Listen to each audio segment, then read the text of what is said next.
Uchi, Nathan, we'll start with you. Goiti, phenomenal fight. How does it Thank feel you. to not only fight an idol, but to stop them? It feels amazing. It's a product of hard work and courage and a lot of dedication, not just for this camp, but for my entire life. I've been working for to have this moment, and the moment has become. This is I consider a beginning of era, a beginning of my era, beginning of my the best time of my life, and all I can say is thanks for everybody that come to watch and everybody that helped me to be here. All my friends, family, sponsors, fans, and the Bellator stuff. Are you familiar with the 90s film Gladiator? Because that's all I thought about when I saw you ducking your head as he was punching. Yeah, like I said, I'm a very defensive fighter. I don't get hit in the competition, but I don't know what happened, and I went to the beast mode, and I just wanted to take some shots, make the fight a little bit dramatic, big drama show. That's what I like it. I like to doing my sparring sessions, and this time I did in the fight. It's not, it's not that much recommended, but I wanted to do for this fight and work. Okay, yeah, thought you were trying to give him to punch the top of your head to hurt his hand, but Neiman's fight versus Logan was primarily contested on the feet as well. How much did you study that fight to prepare for this one? Well, that fight was the one of the only fights that I studied because I knew that it wouldn't change that much from that fight. They made a hell of a fight. It was a 5 rounds battle. Two warriors, two absolutely warriors. But yeah, I watched the fight and I saw that I could, I could see some, I could make Neiman make some mistakes and explore that, and that's what I did. You said that correctly. You absolutely exploited his mistakes and got the victory. Congratulations. Thank you so much, sir. Tyler? Congratulations on the victory. Would you consider this your biggest victory of your career? And what does it mean to have, a victory over Gracie? I know it wasn't by submission, but still it was a beautiful uppercut that kind of finished the fight. 100%. That's one of them, not just in my career, but one of the most important days of my life. It's very meaningful being such a hell of a fighter. Yeah, winning by knockout. That's what I was planning to do. He's a very dangerous grappler. When we collide in the ground, that was like, I was like, watch out! He's very dangerous. When he was trying to do guard, I felt that he was dangerous, and I was like, let's change the plan. Let's go to the plan B. Let's strike him, because I was trying to I thought I could make us, like an entire round in the ground, but he's a natural born grappler, and he feels very comfortable with his back on the ground, so it makes the fight a little bit different. But I think I adapted the right strategy. I think fight is a crazy business. You have to you can't have a plan to fight a guy like Neiman. You just have to adapt your style or your game during the fight, and that's what I did. And just what does it mean to you to move up to welterweight and now you're kind of thrown in this like very talented division. So what are your thoughts on this division now? Because you just beat number 5, so you're definitely be in the top 10 for sure. Yeah. I moved up twice here in my Bellator career. Was 145 to 155, and then now to welterweight. They're they're both good and excited weight classes. There's a lot of top fighters. I think the best fighters are probably in lightweight and the welterweight. So yeah, I'm really excited. I think this is the real my real weight class. I feel so good, powerful, strong, and with a lot of energy.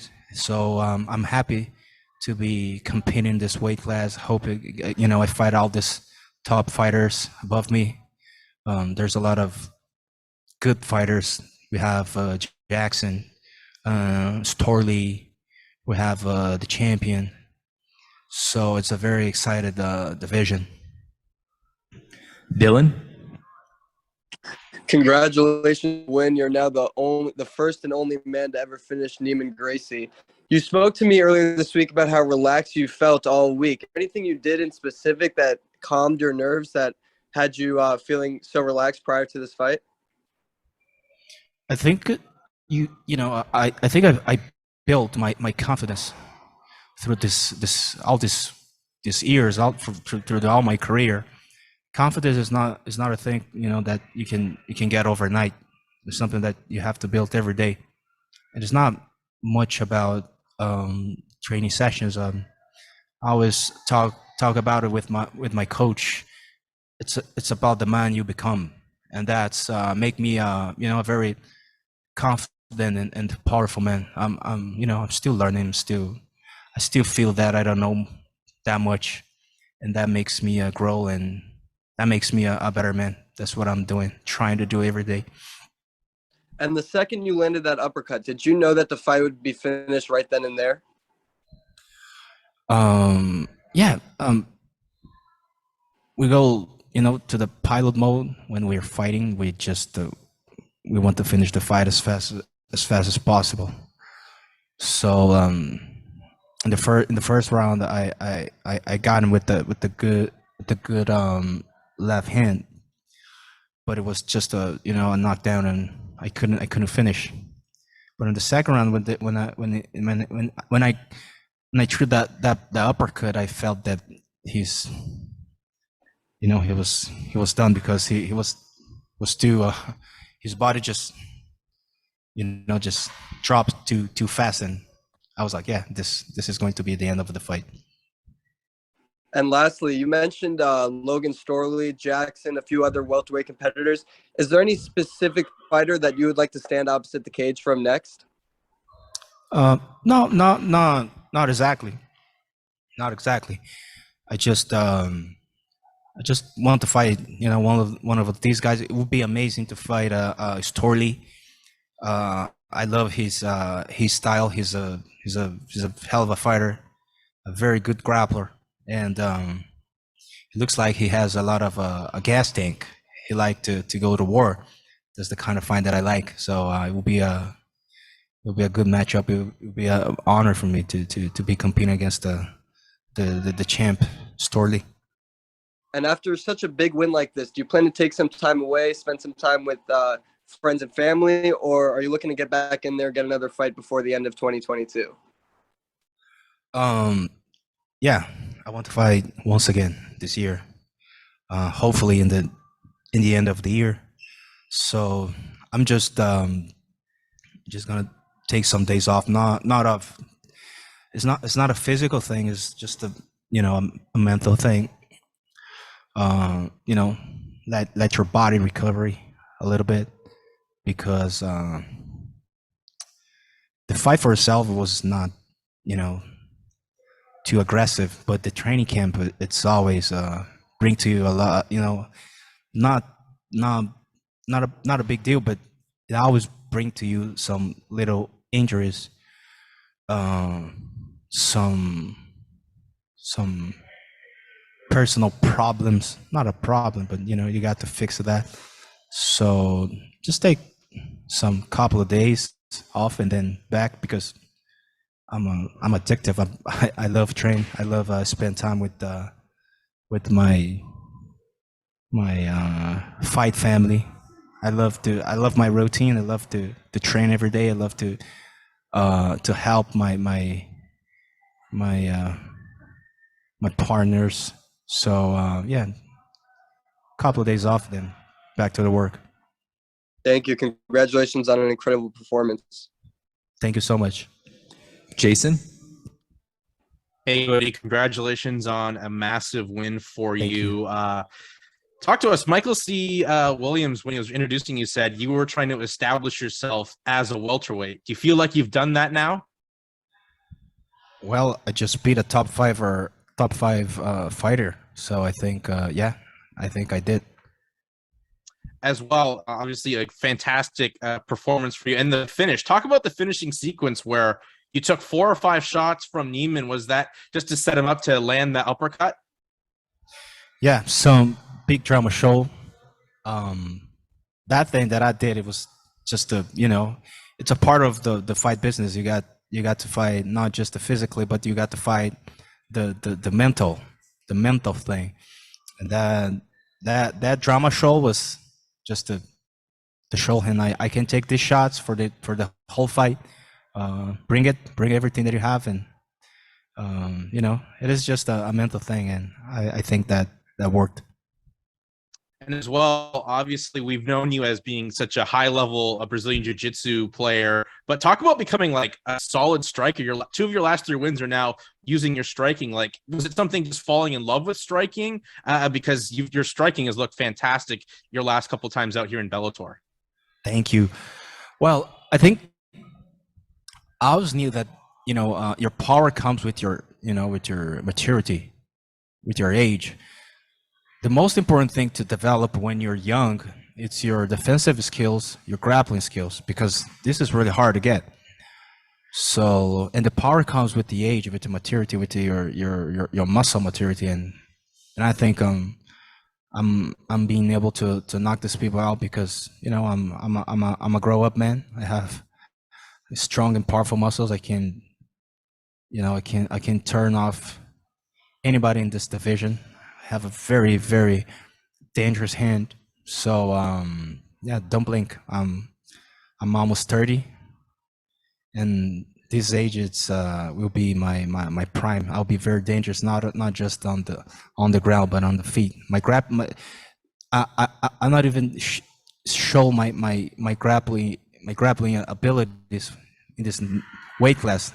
My last fight was just too fast, and I think even better than my striking game was my ground game. Just such an incredible level. I'm in incredible shape.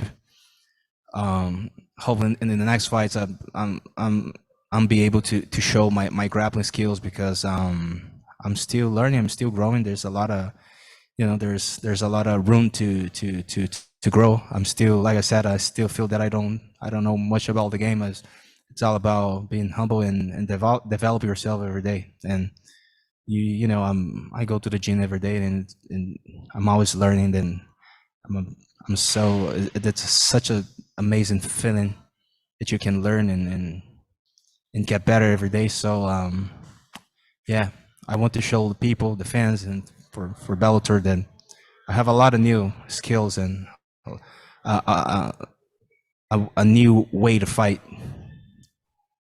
And as well, you talked about all week that this was an important fight for you, fighting not only Neiman Gracie, but a Gracie. And after the fight, I saw you speaking with Renzo Gracie. What did he say to you after that fight? Well, Renzo, I think Renzo is the most incredible, not fighter, but person that I ever met in my life. I love the man. I love him like he was my family. I have such a big love and respect for Renzo Gracie. He's a role model for me since I was a little kid. I got a little bit emotional after the fight because it's such honor being over there and fighting against his family and just shaking my hand and give me a hug. But it was different. It was not just I'm okay, you're good, congratulations. It was like spiritual thing. Renzo Gracie is amazing. I told him after the fight, if you give me the opportunity to spend 5 minutes drinking a beer with you, you'll be it's a dream come true to me. He's one of the best persons that I ever met in my life. Steven? Well, are you guys getting a beer together? Excuse me? Are you guys getting a beer together with Renzo? You getting a beer with Renzo? Did he agree? Hopefully, if I find him in the hotel, I will invite him, because I got to find him. He's a very busy person. Got a lot of stuff to do, but if I have this opportunity, it would be amazing. Fair enough. Hope you get the beer. Thank you. You mentioned the big drama show, and you said you did it in the gym all the time, but I feel like we haven't seen it a lot. That kind of showmanship. Are you making a conscious effort to sort of make a different impression on MMA fans in general with all the experience that you've been through in this promotion? We come to bring entertainment for people, for fans. We got to make, we have the obligation to make the fight more exciting possible. And I'm always think about being a better performer and a better fighter, because this business is not much about ourselves. We got to my contribution for people, for the sport, it's give the best performance possible. I got to entertain these people, and not just inside the cage but outside the cage. We got to do it. Like I said, it's I feel like obligated to do that, and it's a good obligation. I feel happy to serve people with my performance, with my fights style. And why Triple G? Why not Muhammad Ali or Prince Nazim or any of the other big showmen out there? Well, because I think he's a fighter of my generation, and I watch him a lot. Just he likes to say that, right? Yeah. Back in the days, I used to watch a lot of his fights, and he inspired me a lot in some part of my career. Not watching him too much now. I still like him. Still a big fan. Still watching him. But there's a time that he was fighting very often, and I used to watch him a lot, especially at that time, a little bit before he fought Canelo. So yeah, he's a big inspiration for me, and I hope I bring several times the big drama show. Well, big congrats on the big drama show. Thank you so much. Ed? Hi, congratulations on the win. Thank you. You kind of mentioned your strategy and going beast mode in the second round. But I'm wondering if in the first round, because you did hurt him and drop him in the first round, and you went for underhooks and took him down. I'm wondering if that was you being overly cautious before you went beast mode. I mean, did you feel something from him that made you switch gears? Yeah, like I said, I think I believe, I'm a great believer that I don't believe in strategies. I believe in adapt. Just like Bruce Lee said, being like water, you gotta adapt for all kind of situations, because I know my training camp. I know what I'm gonna do, but I don't know what he's going to do. Neiman, he's a hell of a fighter. He's a hell of a grappler. But in the last couple of fights, he's just a striker. So you have to, you got to weigh all kind of situations. And I couldn't see what he wanted to do, because I know he was with a strategy, but Like I said, I'm a great believer. It's all about me. It's all about what I want to do, what I want to do. Not much about my opponent. So, and that's what I did. I took him down. I got with the great shots. I took him down twice. Still proving that I'm getting better with my wrestling game. Like I said, moving up to welterweight made me a much better grappler. I got some important muscles to my grappling game, so still have a lot to show. Cool. Congrats. Thank you. Thank you, Goiti. Thank you so much. See you next.